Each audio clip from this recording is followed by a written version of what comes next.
one of the committees we set up then, the Boko Haram nominated Buhari to lead their team to negotiate with government. So I was feeling that, if they nominated Buhari to represent them and have a discussions with the government committee, then when Buhari took over, it could have been an easy way to negotiate with them, and they would have handed over their guns, but it was still there till today. I believe the government, luckily the defense minister is here. The service chiefs all are represented here. I think we will need a slightly different approach, and God willing, we will be able to resolve this crisis. When I was in office, and one of the major scars on my government, and it will be on my face, and like Bishop Cook has said, no plastic or cosmetic surgeon can remove it, is the issue of the Chibok girls. It's a scar that I will die with. But later on, people may know a little more details. And that's also to do with the Boko Haram. What do they really want? I will not go through a lengthy protocol because of the time, but there are some few people that we need to recognize. Let me sincerely appreciate our president being represented by the Minister of Defense. Let me appreciate the chairman of this occasion, our daddy, Chief Olusegun Obasanjo. Let me also appreciate the person who brought us here and the wife, General Irabo. Thank you for gathering us to celebrate this book. The keynote speaker, let us appreciate the former NSA. We're happy. And let us appreciate the book reviewer, Bishop Matthew Hassan Kuka. Whenever Kuka is to speak, I'm always pleased because it's more of a scholar than a bishop.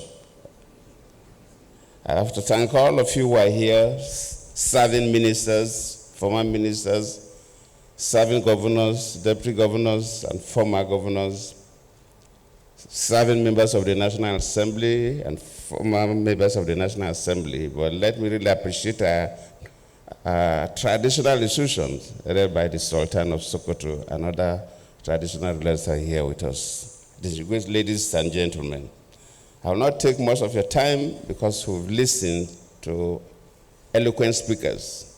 We've listened to the chairman, we've listened to the book reviewer, we've listened to the former NSA. So I don't really have much to add. But let me first appreciate the man, Irabo, General Irabo. He's really, really a fine officer. And he's somebody who, the little I know, doesn't play politics with military. After leaving office, when I was in office, I thought that the military services don't play unnecessary politics. Well, we know there is politics everywhere, but they play the politics of within the army, not the kind of politics we play. But after leaving office, I realized that quite a number of professionals in the security services play dirty politics. But General Rabo is one person that does not get into that. White is white, black is black. Thank you, you're a gift to this country. And the title of the book is quite interesting. Scars and the Boko Haram Conundrum. It is interesting because, when I was in office, and one of the major scars on my government, and it will be on my face, and like Bishop Cook has said, no plastic or cosmetic surgeon can remove it, is the issue of the Chibok girls. It's a scar that I will die with. But later on, people may know a little more details. And that's also to do with the Boko Haram. What do they really want? Of course, our chairman raised the issue when interviewed some of them, and they gave him some perspective. But probably one day, I pray that some of the Boko Haram leaders may be literate enough to document what they have done so that people will really know what they wanted. Because it's like the story of the Nigerian Civil War. If you read one of the books, My Command, I think it's one of the first books that came out from President Obasanjo, because he was there. Then Ojukwu wrote his own, Because I Am Involved.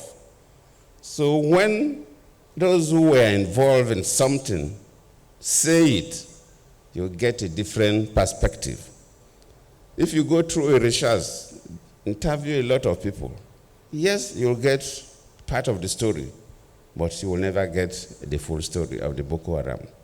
Because I was there. The Boko Haram started 2009 when I was the vice president to late Yaradua. Now, of course, I took over 2010 for 5 years, battling with the Boko Haram until I left. I thought that immediately I leave, within a reasonable time, late General Buhari was going to wipe them out, but till today, the Boko Haram is still there. So the issue of Boko Haram is a little more complex than sometimes we can conjecture. In 1999, when Obasanjo just became a president, we know we had some issues in the Southwest. But government was able to bring it down because there was a clear focus, there was clear reason, and government was able to. Then we had issues in the Niger Delta. And when I became the vice president, one of the major things I did was to visit the most dangerous camp of the militants in the Niger Delta. I remember when we flew down to Warri, by the time we got to the waterfront to take boats to that camp, they sent information to us that anybody following me must not carry a weapon. My ADC, my CSO, that nobody should carry a weapon. In fact, the Commissioner of Police of Delta State said, Vice President, no, you will not go there. The State Director of SSS to say, no, I will not go. I told them I will go. So even my officers, my ADC, my CSO, and so on, they handed over their guns to the CP and the SDS of Delta State, and none of them carried weapon. When we landed at the camp, these boys lining up one this way, one road this way, with their assault rifles, just facing the bush, not even looking at my direction as if there was nothing happening. We passed through them, We had a meeting with their leaders and so on. We had spent almost 1 hour there. When we came back, that was the beginning of solving the the Niger Delta crisis. And we're able to get through. At least now, there's a reasonable pace in the Niger Delta. If you, like Bishop Kuka mentioned, the 82 and 83, when we have the Maitasine religious crisis in this country.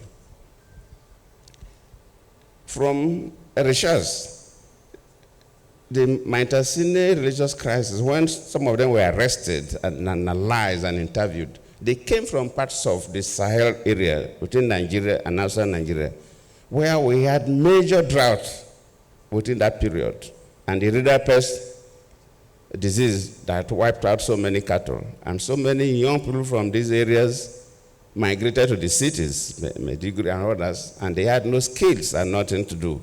And they were able to be recruited and cause havoc. Luckily, it was a military government then, so when the military intervened, they were able to bring it down because there was a clear reason. A reason of young people who were looking for survival, but they had no skills, and so on and so forth. So if you put all these things together, you begin to say, this Boko Haram, why is it that from 2009 till date, we've not been able to resolve the crisis of Boko Haram? So just like Bishop Kuka tried to raise some fundamental issues. Yes, we need to approach it differently. The issue of carrots and the stick may be adopted. And yes, probably they need certain, but if you look at the weapons they use and you value the weapons, then you know that these are not hungry people. So the soldiers that sometimes capture some of the weapons will see better. But the weapons they use, the ammunitions they use, sometimes they even have more ammunitions than our soldiers. So it doesn't show that they're hungry people. And where are these guns, sophisticated weapons coming from? And you begin to see that the external hands are also involved, especially when I was a president. So it's a bit complex.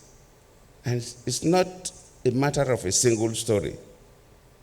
But I believe as a nation, we have to look at the concept of Boko Haram and approach it differently from the conventional.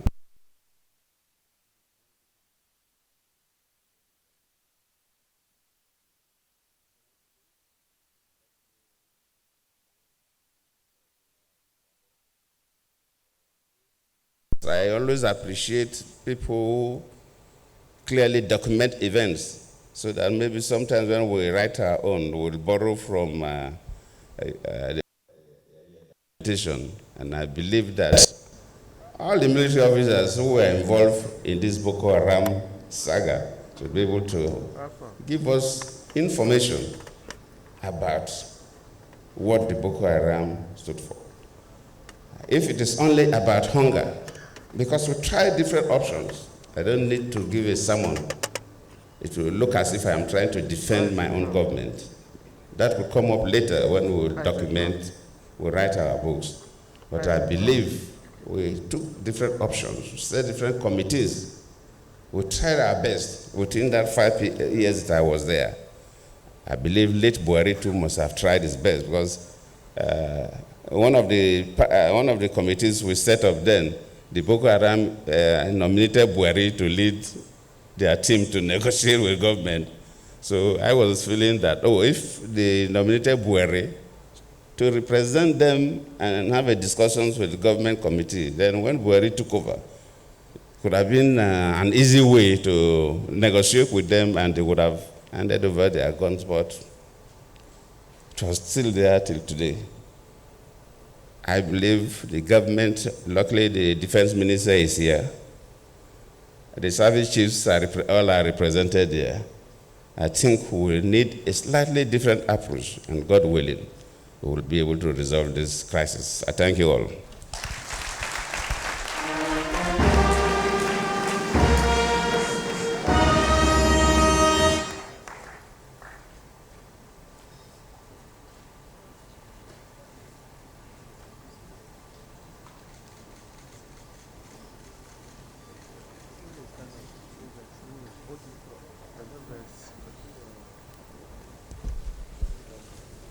Excellency, the representative of the President of the Federal Republic of Nigeria, the Honorable Minister of Defense, invited guests, distinguished ladies and gentlemen. It's always an incredible honor